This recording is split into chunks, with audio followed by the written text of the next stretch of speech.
Hello everyone, this is once more Kai from Meeples Magazine with another video review. If you've ever played any sort of fantasy games, you've probably seen something like this baby here, Flail of Fire. Or you had the sword or the staff or something like that. Usually they're just props that the heroes run around with. But today we have a game where these things take center stage. So suit up in your armor and hussa!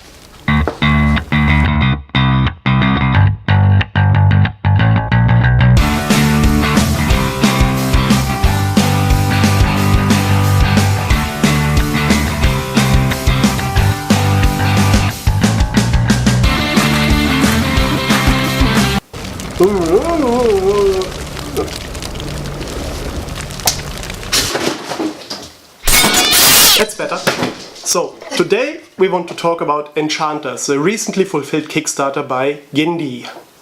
In this game, like I said before, the magic weapons that heroes usually ride to battle with take center stage of everything. You start a game of Enchanters with only your trusty Fist of Enchanting. That is great for enchanting, you guessed it, maybe for bar fights, maybe for some other stuff, but it's not so awesome for fighting monsters. Most monsters are hard or have spikes, you could really hurt yourself fighting them with a fist. So you want to upgrade that as quickly as possible to, for example, a longsword of enchanting. But why would you want to enchant monsters, right? That doesn't make sense. So, how about a longsword of fire? You'll be upgrading and changing your artifact all through the game. That is basically what the game is about. But you can only ever have one magical item with you. So, if you don't want the longsword anymore, you can get the Flail of Fire again, but then your longsword is gone. If you want to use a helmet, then you cannot use your flail. Or if you want to go a bit more weird with your equipment, then instead of the helmet you can have the Backpack of Fire. Yeah, not a good backpack, but it's a bag of holding, so you can fit everything. And if fire gets boring for you, why not replace it with stone? There's useful things with stone. The trick is that all the cards that you can get have icons at the bottom and at the top. Red icon, attack, blue icon, defense. Now, if you replace one of your items or your enchantment, then you cover it up like this. So icons at the bottom remain visible, everything at the top is gone. But you still add them together, so if you have cards that have stuff at the bottom, like this here, you now have 3 defense, 2 attack. Many of the cards also have an effect in the bottom area. That is also covered up, so you can only have one effect active at a time. That way you try to build the best item you can, go out, kill monsters, earn points. So where does all that fancy gear come from? It comes from the Road of Adventuring. To the left side you have your base of operations, that is a town that changes basically every game you play. And then you have 6 cards that you can pick. The first one, is closest to the town, is free. The further you go away from it, the more crystals you have to pay to take that card. You can see where this is going.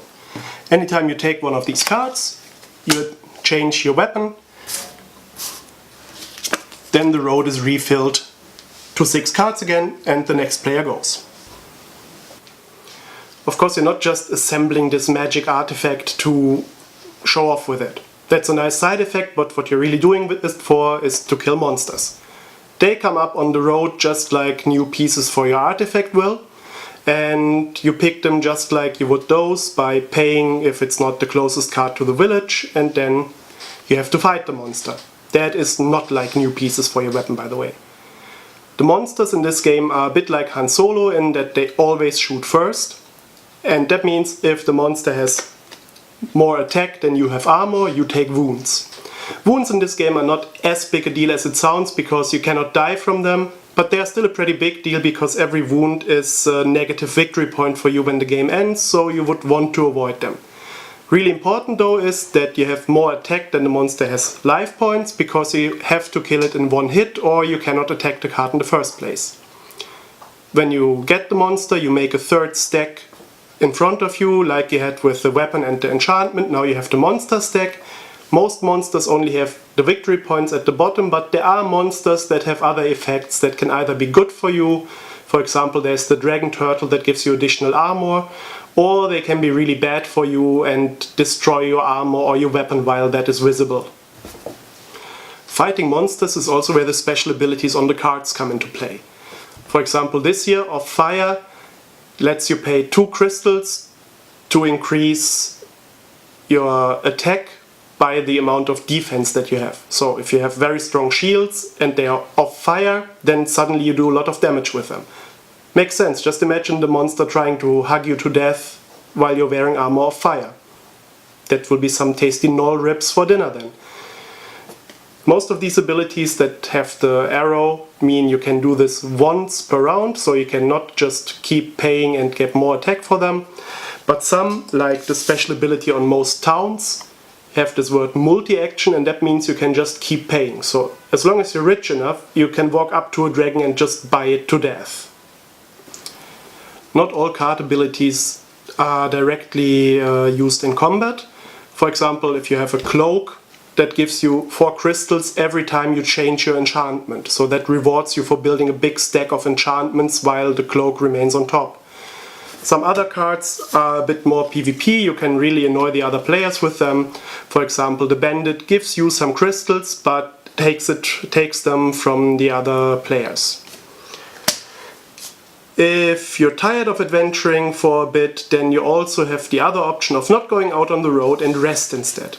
If you rest, you can use one of the abilities in the middle of the town card that in the case of normal town is just really boring. You can either take 3 crystals or you can heal 1 wound, which is nice because you don't lose points for it then.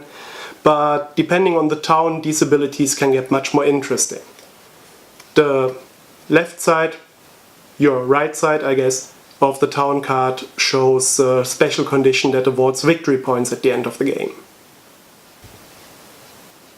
Of course, victory points are relevant to your interests because presumably you want to win the game. How you get victory points in Enchanters is easy enough that even a barbarian hero that just goes out with his axe to kill monsters can remember them. The cards have victory points at the bottom of them, at least some of them do, most monsters, some equipment. If you kill this dragon, that's 11 points, no one can take those away from you. I'm lying, there are cards that can do it, but if you have this card, you get the 11 points. Other cards are a bit more complex, like the Of Glory enchantment that gives you 1 point for each 3 monsters that you defeated during the game. So if you have one of those cards in your pile early on, then you know what to go for. There are cards that give you extra points for having a lot of crystals. There are cards that give you extra points for having a lot of equipment. So get one of those early, just play for it, and you have a bunch of points safe already. There are also the special victory point conditions on the town cards, that in normal town is pretty boring again. You get 1 point for every pair of equipment and enchantment card that you have, so you're rewarded for collecting a big pile of equipment. Other towns are more interesting there, you may get points for pretty much anything you can do in the game, depending what town you start from. The big pile of different towns is one of the great strengths of Enchanters, because you have a lot of town cards that all have different special abilities and different conditions to score extra victory points. So if you're in normal town, everything is pretty boring, but if you go to the Cave of Fools, for instance, then you get a ton of crystals at the start, you get extra points for having crystals at the end, but things tend to be a bit more costly too. That's inflation for you. Or if you're at Bloodhaven, then you will see there is no ability that heals any of your wounds. And if you want extra attack power, you don't pay in crystals, you pay with wounds.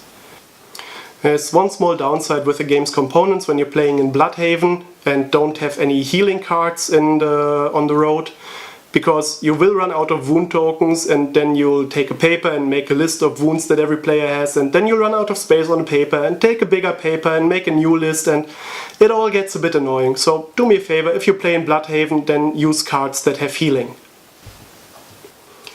But how do I pick cards that have healing, you may ask? And that is an excellent question. The trick is that not only the towns change every game, you also have different decks of monster and equipment cards. There are 6 in total, and every game you choose 3 or 4 of them to play with. If you go to Bloodhaven, you want to have the Unicorn deck, because that's where the healing is. There are other decks like the Snake deck that has a lot of poison and the ability to wound other players. You have the Magic Lamp deck that deals with crystals and stealing them from other players again. Depending on the mix of cards and the town, you really get a quite different game experience. That you have a different mix of cards and towns every game is really one of the awesome things about Enchanters, because you get to design your own game experience. If you're playing with people that you know don't like attacking each other so much, well, don't pick the Snake deck.